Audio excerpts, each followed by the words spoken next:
Arizona forensic audit, Kelly Ward, look it up. Yeah, I know about it. I don't know if your other statement after this one was at me, but look, I don't disagree with that. I know about the forensic audit. There's a lot of them. You just can't talk about it anywhere. So we can't say anything, right? Because that stuff's immediately taken down. My issue with Jenna Ellis is the fact that she, do you know did you hear her statement? She said, quote, "If I knew what I knew now, I would have declined to represent Donald Trump in these post-election challenges. I look back on this experience with deep remorse." If she's about being truthful, why this? Like, I get, okay, that especially with the law system, okay, they want to try to bankrupt you, so you have to plead out for protection of but this is what gets us in trouble, is this attitude. I mean, if people just learn to stand up and not, comply with everything, and just trust that, yes, maybe it'll be some rough waters, but the truth always comes to the surface. Yet she doesn't just plead guilty and take a plea deal, but she actually goes as far as to rip on Trump. And Trump's been honest and right about everything. So then, to me, it tells me her and some others that surround him, just like the ones that surrounded him when he was in office, which he I think deliberately put them around him so that you'd see how deep and far the swamp goes.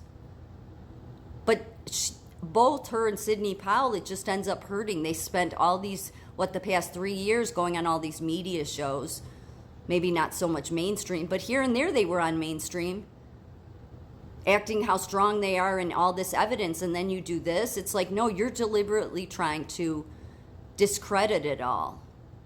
So I don't know what side or where you stand with this, because I don't know about your other comment calling me, what you called me, or if you're just talking about somebody else.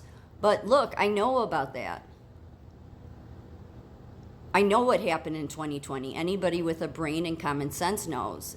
It's obvious, even without all these audits, because it was happening long before November 3rd.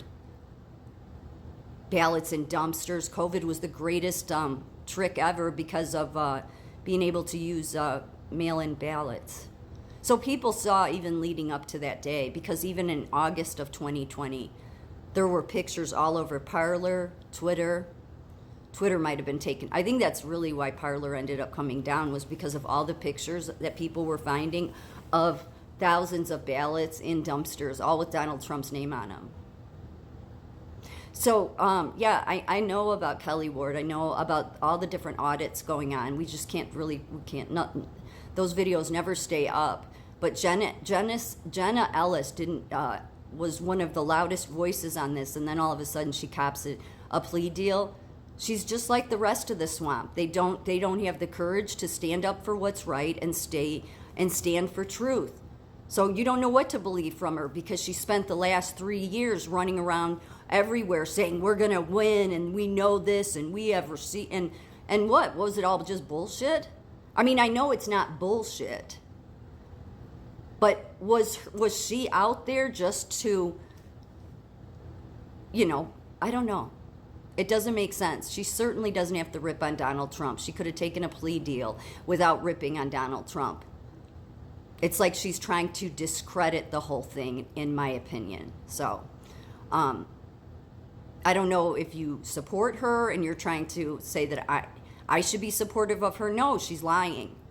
She's lying. She spent 3 years saying one thing, then she cuts a deal, and she could have just cut the deal and not said anything, but she makes a public statement that she had written in advance. I mean, yeah, part of her plea deal was that she had to make a public apology to Georgia, but it didn't mean the whole United States. She did it right there in front of the judge, so everybody in the nation would see it, to give more ammunition, really, which won't work, but to give more ammunition to Trump's enemies. It's like, if you're going to do the right thing, then do the right thing, and realize, be willing to take whatever the repercussions are of that. Because all of this proves that when you stand up for truth, you have to be strong enough to stay in it. And if you're not, and if you are so weak that you go as far as to rip on the man that you've been praising for the past 3 years and his supporters, just last month she was ripping on Trump supporters. She's two-faced. That's what she is. She's two-faced. Yeah, we don't need that. We don't. It's so many things wrong with our country. People not willing to stand up and be honest and speak truth, and not strong enough to take the backlash.